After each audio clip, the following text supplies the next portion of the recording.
I think that's an endorsement of the work you've done and the courage that you have shown. It's not very, very common that we have applause in this committee, so you can take that as a big, big compliment.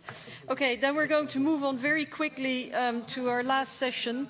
Sorry, you're absolutely right. We have a question left. I apologize to Mr. Brons. Mrs. Morvai, but Mrs. Morvai is going to be very, very brief because you've had the floor. Mr. Brons first. Sorry, I got mixed up. We're not at the end of the session yet. Right, Mr. Drake's testimony that 9/11 was the watershed shows that whatever the articulated purpose of the perpetrators of that outrage, the function it's fulfilled is to provide the pretext for surveillance. To what extent did NSA operatives and other agencies have the desire for surveillance before it found the pretext that it wanted?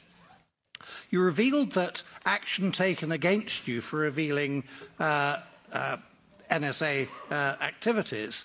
Have you witnessed it being used for wider political purposes against enemies of the political class that have causes unconnected with surveillance?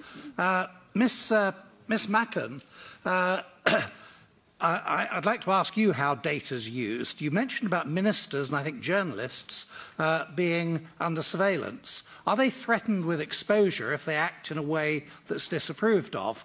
Mr. Hague has shown a willingness to cooperate with the security services. Could I ask very cautiously, has he done this willingly? Because some of his activities could be said to make him vulnerable. I'll say no more than that.